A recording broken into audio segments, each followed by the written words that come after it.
refusing to fund my education, calling it independence 9 years later. My name is Hazel Anderson. I'm turning 30 soon. I live a quiet, happy life with my husband Philip, who is 5 years older than me, and our 5-year-old son Raul. We're a small, loving family of 3. Today, Philip and I are attending a wedding. The couple are closer friends of his than mine, so I only know them by sight. The ceremony is being held in an elegant 5-star hotel, and I can't help but admire the luxurious surroundings. The sparkling chandeliers, the polished marble floors, the soft music drifting through the air. While Philip chats with old acquaintances, I slip away to the restroom. On my way back, I hear a sharp, unpleasant voice echoing down the corridor. "Oh, look at that worthless failure. What is she even doing here? Mom, what do you mean? It's the truth. Why is a reject like her allowed in? We didn't invite her, did we?" The words are loud and clearly meant for me to hear, yet no one speaks to me directly. It's not gossip, it's open hostility. I decide I have no interest in dealing with such people and quicken my pace to leave the area. "Wait, you hideous thing. You can hear me, can't you?" I ignore the shout and keep walking. My name is not hideous thing. Footsteps hurry behind me. I had assumed ignoring them would end it, but apparently not. Suddenly, a hand grabs my arm hard enough to hurt. "Stop. I'm talking to you." I turn, look at the panting woman, and firmly shake her off. She stumbles back with an exaggerated cry as though I'd shoved her violently. "Julia, are you okay? Why are you being so aggressive?" Another woman rushes over, supporting her while glaring at me. Ignorance really is dangerous. "Excuse me, what's going on? Who are you?" I ask calmly. "Who am I? Have you seriously forgotten? You seem quite rude and self-important." "Have we met?" Her eyes widen in outrage. "Do you think you have the right to act superior, you with only a high school diploma? If you've truly forgotten, let me remind you, I'm Julia, your sister, and this is our mother. Surely even you can't have forgotten your own mother." I give a small shake of my head. There may have been people with those names in my past, but they feel like strangers now. Talking seriously with them feels pointless. My cool response only makes them angrier. Just then, 2 men hurry toward us. "What's all this noise?" We heard shouting from the hall. "Julia, are you ready? You're still in normal clothes, hurry and change." "Dad, Daniel, this intruder sneaked into our wedding. Call security and throw her out now." Julia points at me accusingly. The 2 men react differently when they see my face. The one called Dad looks shocked, then openly displeased. Daniel freezes, his face turning pale. "Why is Hazel here? Seeing her on such a happy day?" "Exactly. She must have slipped in by mistake. It's unbearable. Call security." "Wait, be careful what you say." As Dad agrees with Julia, Daniel speaks up quietly, face still white. I murmur under my breath, "You really understand nothing." "Hazel, there you are. I've been looking for you." Philip appears and everyone turns toward him. He takes in the scene quickly. "Sorry, I got delayed by some unpleasant strangers," I say with a faint smile, stepping beside him. Philip nods softly, instantly understanding. Julia had stared at Philip in surprise, but when I stand next to him, her expression turns venomous. My so-called parents look confused. Daniel is the most flustered. He speaks first. "Mr. Anderson, I'm very sorry. My wife said something inappropriate. I apologize to you and your wife." "Julia, you should apologize too." "Why should I? They're the ones who need to apologize." She points again. "This person crashed our wedding. She's a disgrace to our family. We should have cut her off completely years ago." "Wait, family." Philip looks surprised and glances between us. My parents jump in. "Daniel, we're so sorry. We have a difficult older daughter. She's such an embarrassment we rarely mention her. We threw her out 9 years ago. How did she find out about the wedding? Is she here to cause trouble?" "She's not very bright, Daniel. Only finished high school, couldn't go to college. Drifted through part-time jobs, stayed home doing nothing, a total burden. She should be grateful we supported her through high school at all." Their words used to hurt. Now they mean nothing. I cut ties with this family long ago. On paper, they are my relatives. My father comes from a long line of doctors. Our house was also his clinic. My mother worked there as a nurse. From the outside, we looked well off. Inside, it was poisonous. They adored Julia, 6 years younger, and ignored me completely. The reason? She was pretty, I wasn't. I was smart, though top grades always. So I focused on school, planning to leave as soon as possible. I became the family's official, defective daughter. In my final year of high school, they said, "No university for you. You're flawed by nature.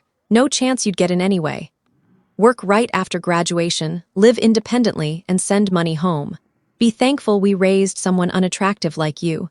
We'll pay for Julia's college, but not a cent for you. You'll serve us forever." I recorded that conversation, and almost every cruel thing they said over the years.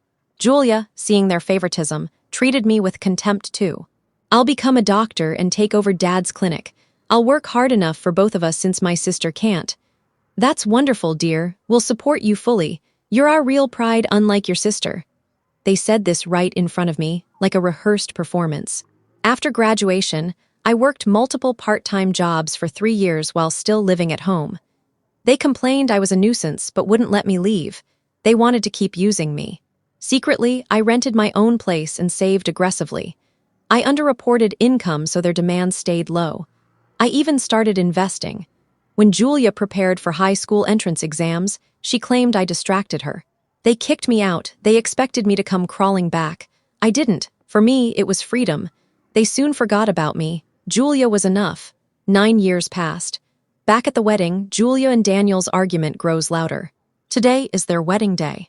I had noticed Julia's name on the invitation but thought nothing of it. My interest in that family disappeared long ago. "Why are you defending her? Her presence alone ruins everything." "I told you, I invited them. You saw the guest list. They're official guests. Apologize." Suddenly my father exclaims, "Wait, he's the son of the director of Anderson General Hospital." "The famous one," my mother adds. "The hospital director's son," Julia repeats. Philip smiles politely. "Nice to meet you. I'm Philip Anderson. This is my wife, Hazel."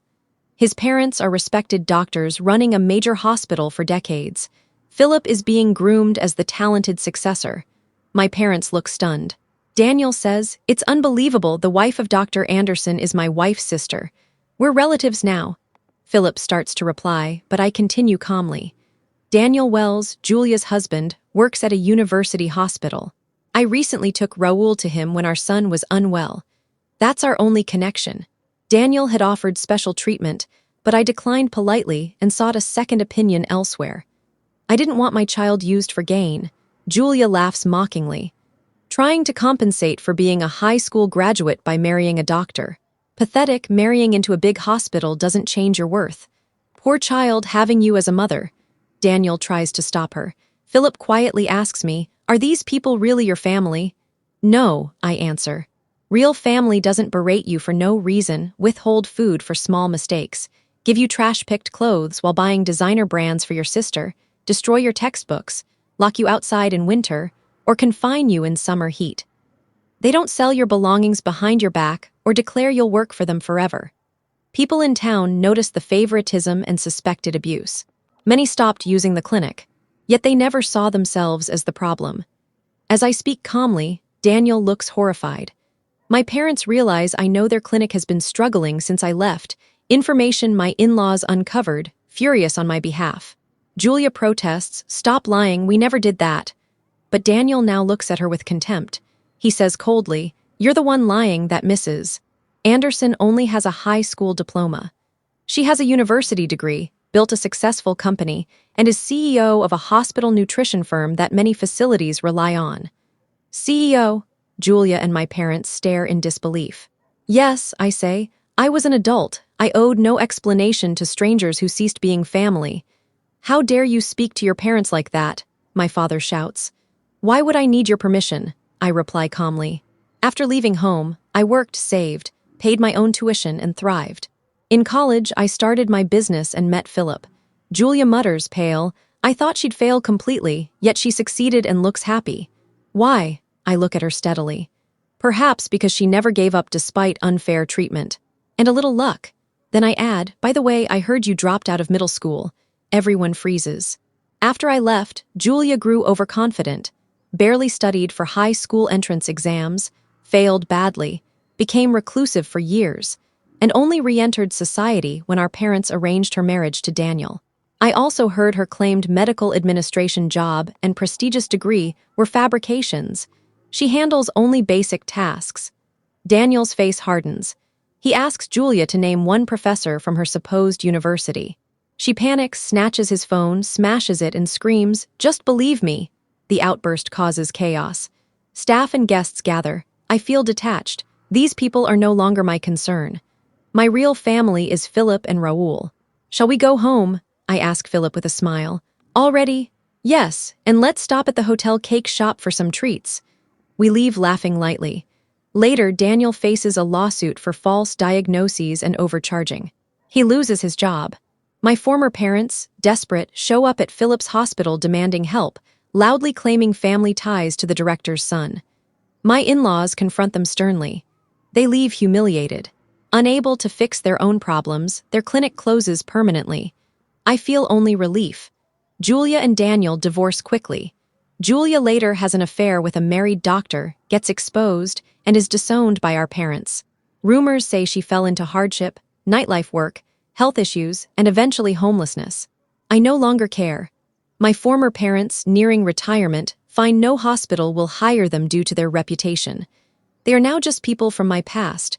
Raul, after proper care elsewhere, is healthy and happy. I will keep protecting my true family with everything I have. Thank you for watching my story.